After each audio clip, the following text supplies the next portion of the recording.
Good morning, सुप्रभात आप सभी के लिए। मैं अतुल कुमार शर्मा एक बार फिर आप सभी का अपने YouTube channel free chemistry by Sharma ji पर हार्दिक स्वागत और अभिनंदन करता हूं। आई होप आप सभी लोग अच्छे होंगे और आज के सेशन को पढ़ने के लिए आप सभी लोग कॉपी पेन ले लिए होंगे। आज हम लोग एक बहुत ही इंटरेस्टिंग टॉपिक कोलाइडी विलेनों के गुणधर्म का अध्ययन करने वाले हैं। कोलाइडी विलेन की श्रृंखला में हम लोग कोलाइडी विलेन से परिचित हो चुके हैं। कोलाइडी विलेन का निर्माण किस तरह से हम लोग कर सकते हैं, मैंने उसके लिए आपको परिक्षेपण विधियां और संघनन विधियां बताई थी। उसके पश्चात हम लोगों ने कोलाइडी विलेन के शोधन का जिक्र किया था। कोलाइडी विलेन के शोधन के अंतर्गत हम लोगों ने अपोहन, विद्युत अपोहन और अति सूक्ष्म निस्यंदन, ये बहुत ही इम्पोर्टेंट टॉपिक्स का हम लोगों ने अध्ययन किया था। आज हम लोग कोलाइडी विलेन के गुणधर्मों को पढ़ने वाले हैं।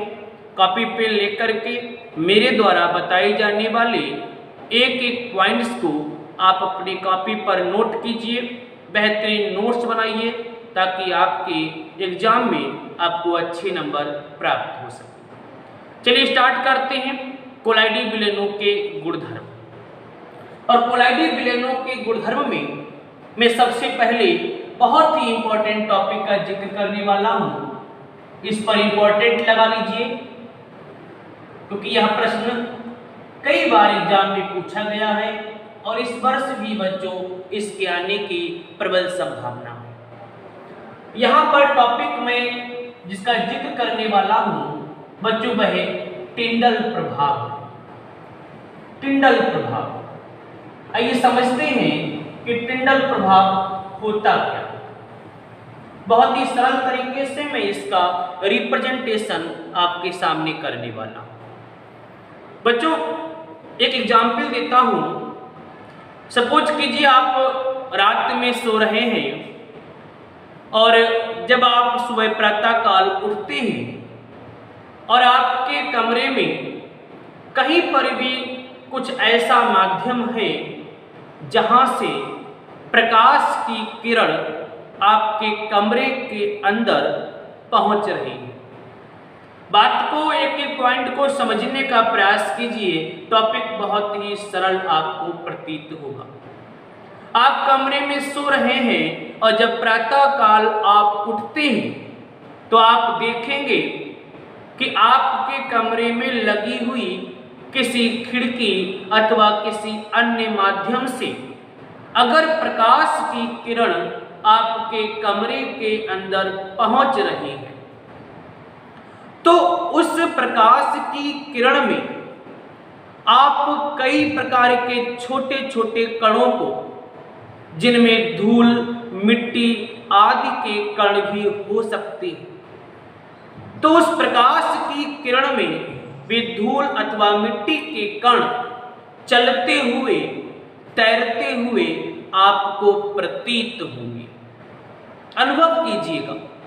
एक एग्जाम्पल और देकर के अपनी बात को स्पष्ट करता हूं। सिनेमा हॉल के थिएटर में आप बैठे हैं। सिनेमा हॉल के थिएटर में आप बैठे हैं और जैसे ही प्रोजेक्टर के माध्यम से प्रकाश की किरण पर्दे पर पड़ती है, जैसे ही प्रोजेक्टर के माध्यम से प्रकाश की किरण पर्दे पर पड़ती है तो बच्चों आप देखेंगे कि प्रोजेक्टर से और पर्दे के बीच में जो प्रकाश चल रहा होता है उस प्रकाश की किरण में धूल अथवा मिट्टी के कई कण आप बच्चों तैरते हुए प्रतीत होंगे।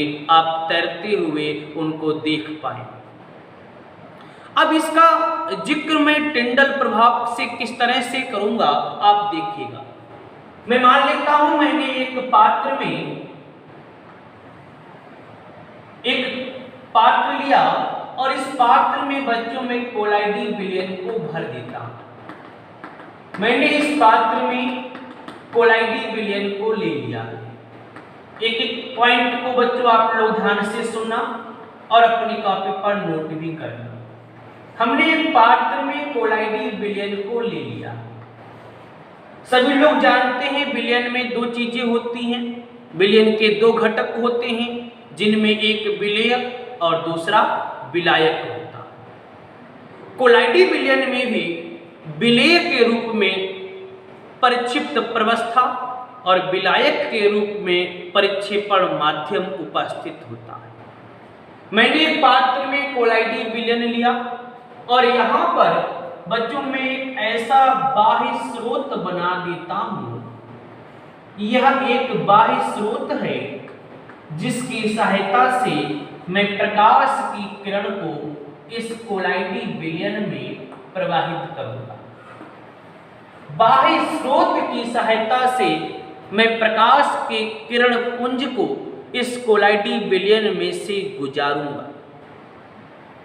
बच्चों, जब यह प्रकाश की किरण पुंज, मैं यहां पर इसका नाम भी लिखे देता हूं, प्रकाश किरण पुंज। जब यह प्रकाश की किरण पुंज जैसे ही इस कोलाइडी विलयन में से गुजरती है, जैसे ही बच्चों यह प्रकाश की किरण इस कोलाइडी विलयन से गुजरेगी, इस कोलाइडी विलयन के अंदर जो कोलाइडी कण उपस्थित है, पॉइंट को एक बार बहुत ध्यान से बच्चों समझना।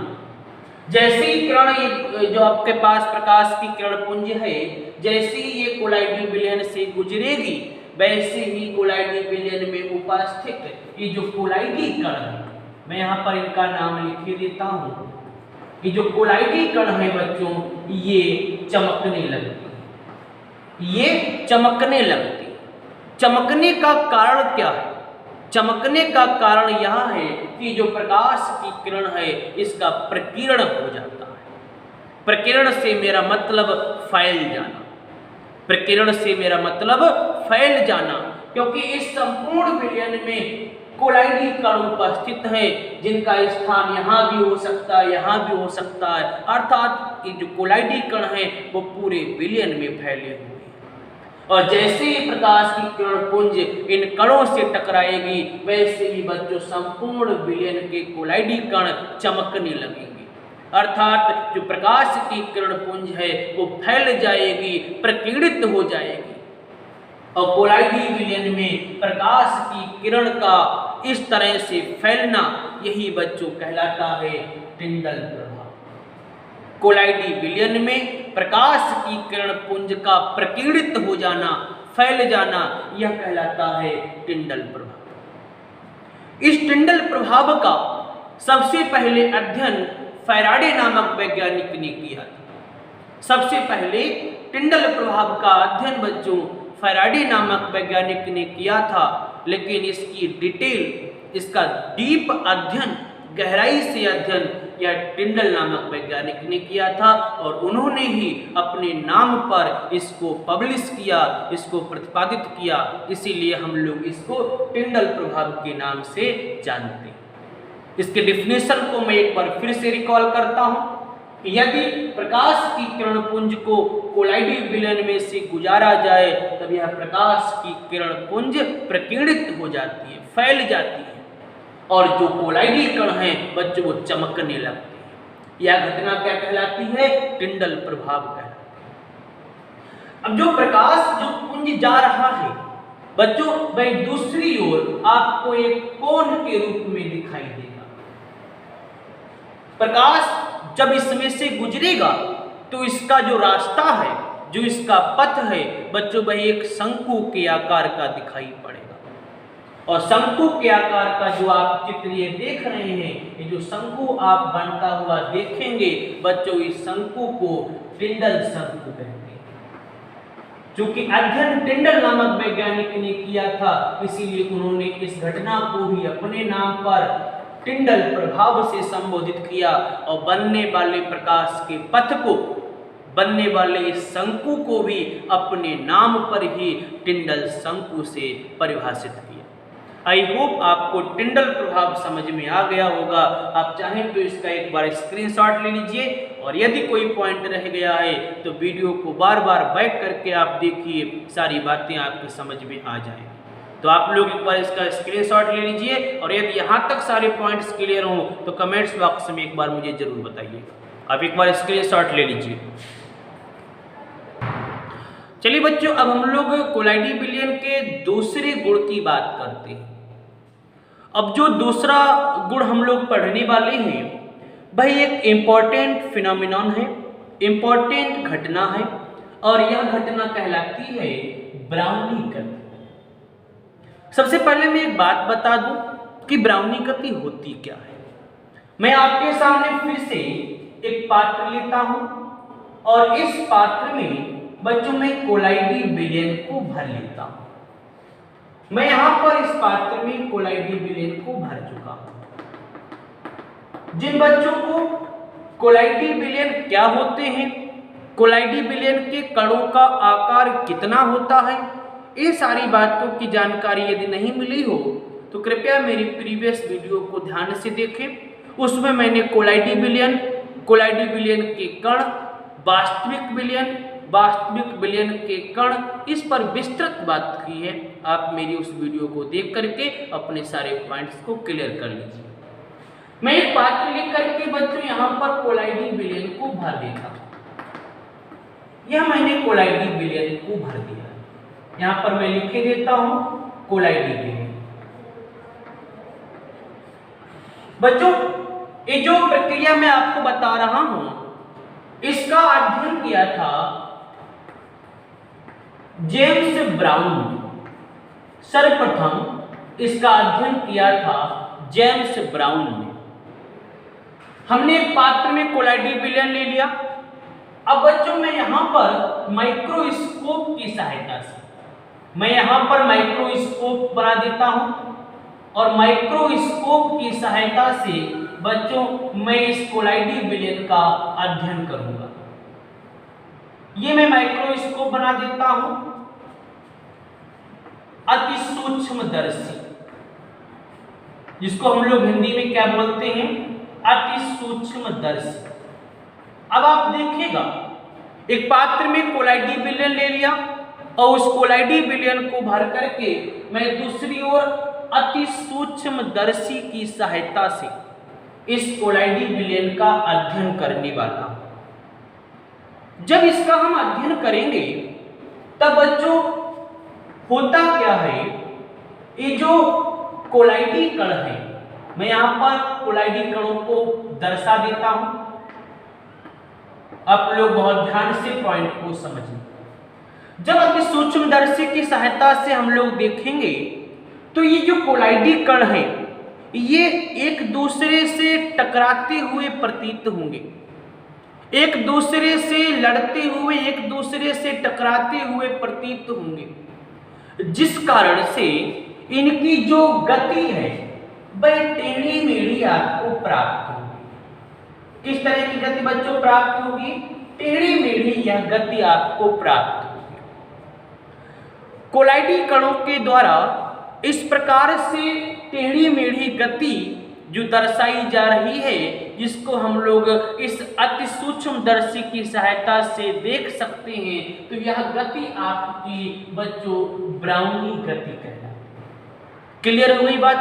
फिर एक बार सुनिएगा, मैं अपने पॉइंट्स को फिर से रिपीट करता हूं कि अति सूक्ष्मदर्शी की सहायता से कोलाइडी बिलियन का जब अध्ययन किया जाता है तो कोलाइडी बिलियन में उपस्थित कोलाइडी कण एक दूसरे की ओर टकराते हुए ब्राउनी गति यानी टेढ़ी मेढ़ी गति करते हुए स्पष्ट होते हैं।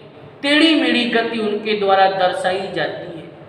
तो कोलाइडी कणों के द्वारा इस प्रकार से दर्शाई जाने वाली टेढ़ी मेढ़ी गति को जेम्स ब्राउन ने अपने नाम पर ब्राउनी गति से संबोधित किया।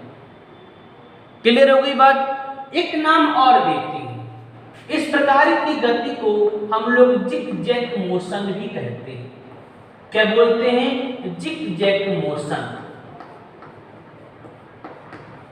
तो मैंने दोनों नाम लिख दिए। आप चाहे तो इसको टेढ़ी मेढ़ी गति से संबोधित करें, चाहे जिगजैग मोशन से संबंधित करें। कुल मिलाकर के जेम्स ब्राउन ने अपने नाम पर इसको ब्राउनी गति से संबोधित किया। तो आई होप आपको ब्राउनी गति समझ में आ गई होगी कि यह ब्राउनी गति है क्या। फिर एक बार से मैं रिकॉल कर देता हूं कि यदि अति सूक्ष्मदर्शी की सहायता से कोलाइडी विलयन का अध्ययन किया जाता है तो कोलाइडी विलयन के जो कण हैं, जो कोलाइडी कण हैं, वो एक दूसरे से टकराते हुए टेढ़ी मेढ़ी गति करते हुए स्पष्ट होते हैं। जेम्स ब्राउन ने इस प्रकार की टेढ़ी मेढ़ी गति को अपने नाम पर ब्राउनी गति से संबोधित किया। इसको हम लोग जिगजैग मोशन भी कहते हैं। अब बात आती है कि यह टेढ़ी मेढ़ी गति उत्पन्न क्यों होती है, ब्राउनी गति उत्पन्न क्यों होती, क्या ऐसा कारण है कि कोलाइडी कण इस प्रकार की टेढ़ी मेढ़ी गति को दर्शाते हैं। तो उसके कारण को मैं स्पष्ट करता हूं, मैं आपके सामने इसके कारण को बताता हूं। चलिए बात करते हैं ब्राउनी गति क्यों उत्पन्न होती है। आइए कारण समझते हैं। बच्चों, मैं अपनी बात को स्पष्ट करता हूं कि ब्राउनी गति का कारण क्या है। बच्चों, मैं यहां पर कोलाइडी विलयन को लेता हूं। यहां पर बच्चों मैं फिर से कोलाइडी विलयन को ले लेता हूं। यह बच्चों कोलाइडी विलयन है। हमने आपको बताया था कि विलयन में दो घटक उपस्थित होते हैं, एक विलेय और दूसरा बच्चों विलायक। उसी प्रकार से कोलाइडी विलयन के दोनों घटकों को हम लोग किस नाम से जानते हैं, मैंने आपको बताया था। यहां पर विलेय के रूप में परिक्षिप्त प्रवस्था उपस्थित होती है। क्या उपस्थित होती है? परिक्षिप्त प्रवस्था। मैं यहां पर इसका नाम लिख देता हूं, परिक्षिप्त प्रवस्था। ये किस रूप में होती है? यह विलेय के रूप में। और दूसरा एक भाग और उपस्थित होता है जिसको हम लोग विलायक कहते हैं। लेकिन बच्चों यह विलायक किस रूप में होता है, मैं यहां पर लिख देता हूं, परिक्षेपण माध्यम। आई होप आपको यहां तक सारी बातें स्पष्ट हो गई। कोलाइडी विलयन में विलेय के रूप में परिक्षिप्त प्रवस्था और विलायक के रूप में परिक्षेपण माध्यम उपस्थित होता है। यहां तक सारी बातें क्लियर हो गई हो तो कमेंट्स बॉक्स में जरूर बताएं। अब हम लोग आगे की बात करते हैं। हमारे पास परिक्षिप्त प्रवस्था भी है, हमारे पास परिक्षेपण माध्यम भी है। अब इस परिक्षिप्त प्रवस्था के मैं कण अलग बना देता हूं। ये देखिए बच्चों, मैंने परिक्षिप्त प्रवस्था के कणों को बना दिया। ये जो आप कण देख रहे हैं ये परिक्षिप्त प्रवस्था के कण हैं। नीचे में परिक्षेपण माध्यम के कणों को भी बना देता हूं। ये देखिए, अब इस प्रकार कोलाइडी विलयन में दो प्रकार के कण उपस्थित हैं, एक परिक्षेपण माध्यम के और दूसरा बच्चों परिक्षिप्त प्रवस्था। इतनी बात क्लियर हो गई? यहां तक सारी बातें स्पष्ट हैं। अब होता क्या है, ये जो परिक्षेपण माध्यम के कण हैं बच्चों, ये परिक्षिप्त, फिर एक बार सुन लीजिएगा, ये जो परिक्षिप्त प्रवस्था के जो बड़े बड़े कण आप देख रहे हैं, ये बड़े बड़े कण जो परिक्षिप्त प्रवस्था के हैं, ये परिक्षेपण माध्यम के कणों से टकराएंगे।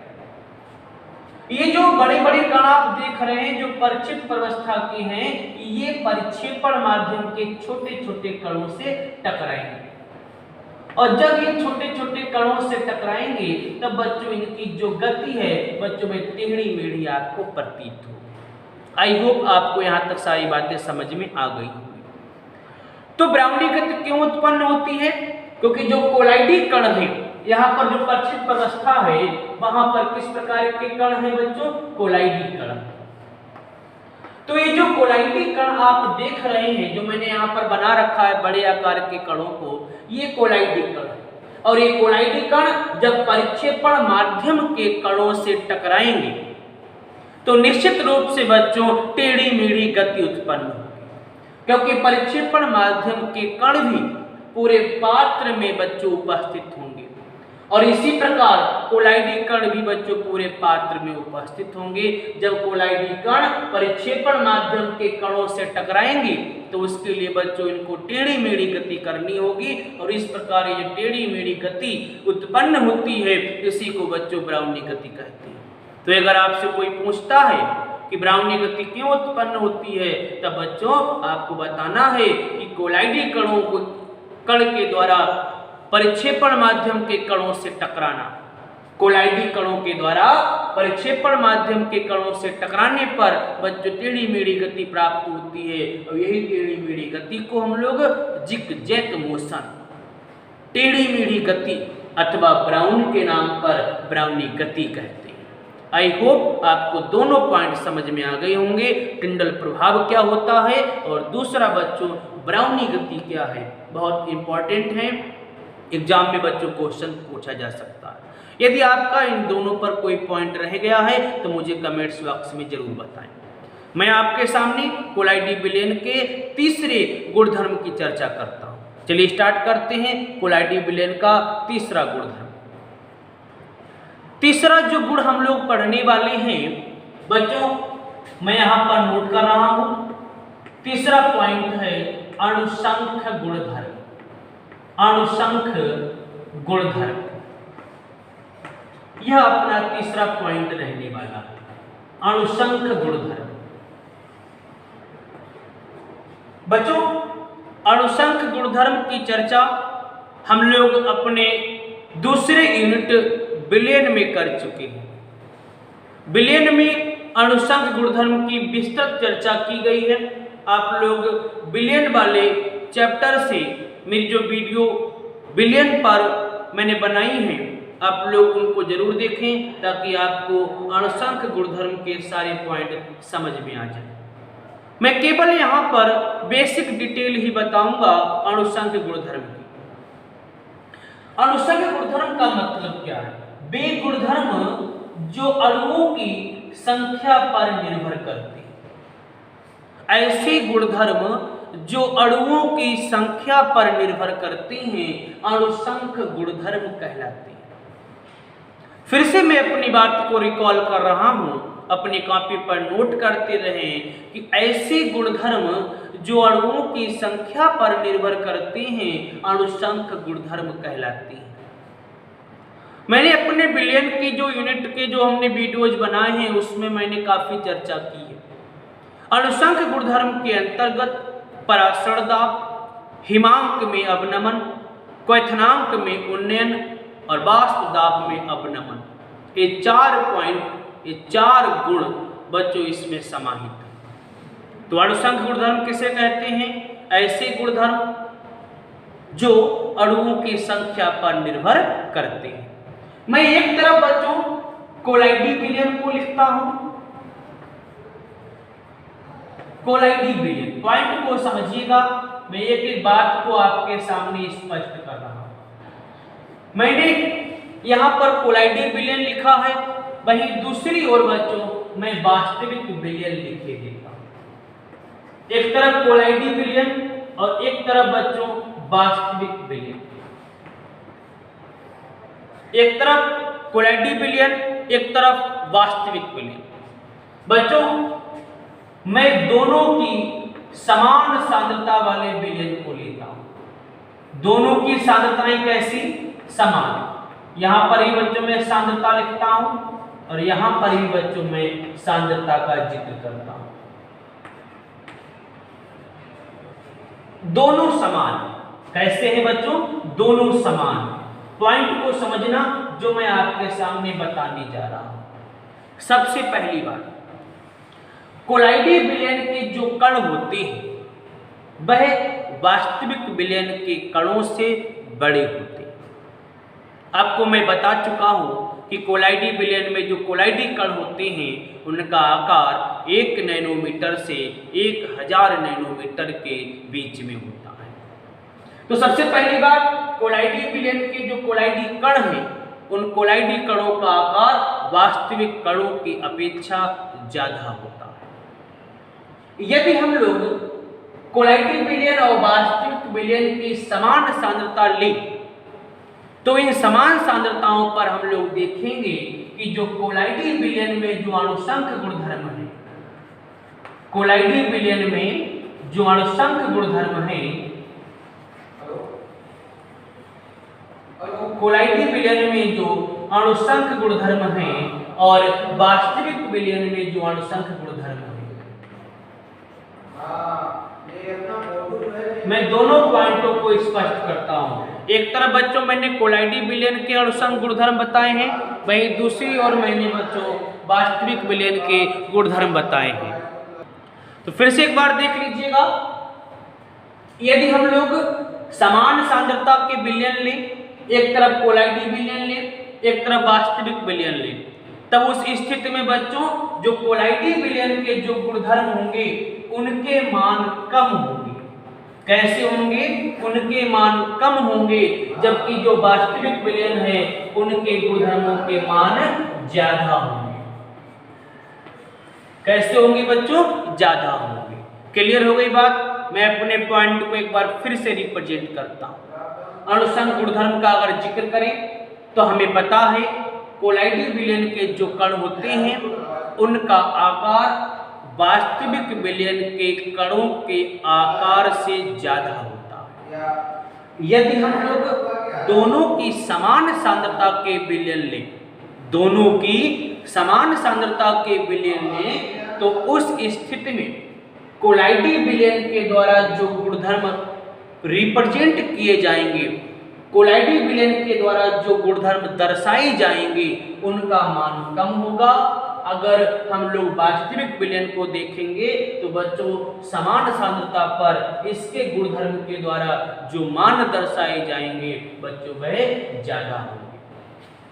ऑब्जेक्टिव क्वेश्चन बन सकता है कि यदि समान सांद्रता पर कोलाइडी विलयन और वास्तविक विलयन में से किसके गुणधर्मों का मान ज्यादा होगा, तो अगर दोनों की समान सांद्रता ली जाए तो कोलाइडी विलयन में अणुसंख गुणधर्मों के मान कम होंगे, जबकि वास्तविक विलयन में अणुसंख गुणधर्मों के मान ज्यादा होंगे।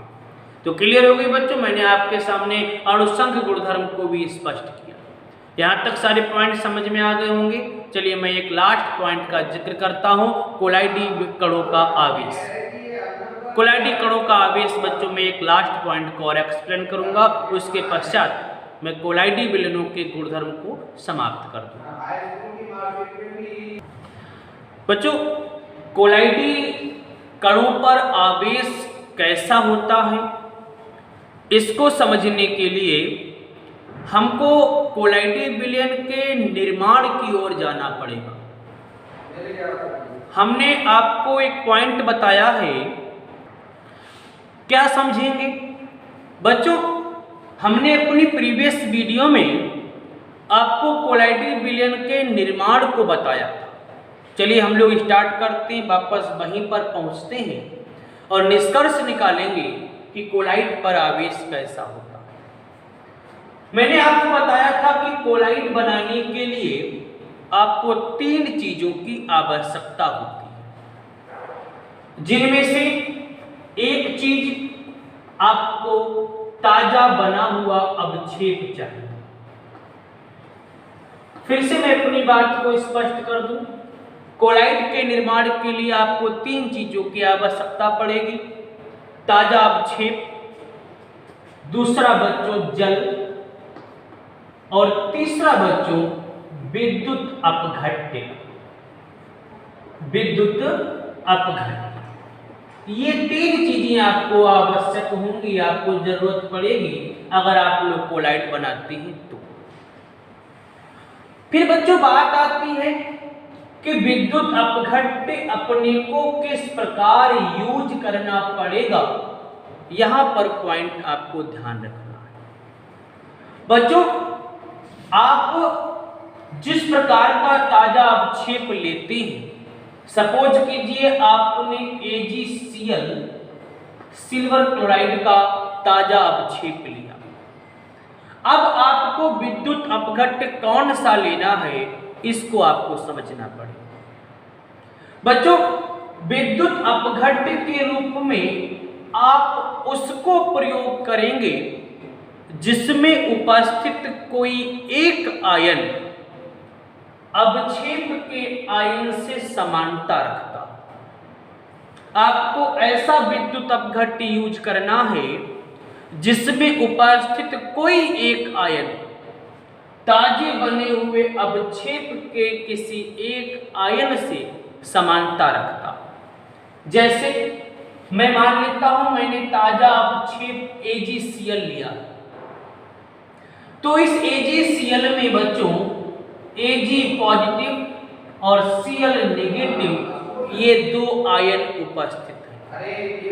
अब अपने को ऐसा विद्युत अपघट्य लेना है जिसमें या तो Ag पॉजिटिव हो या फिर Cl नेगेटिव।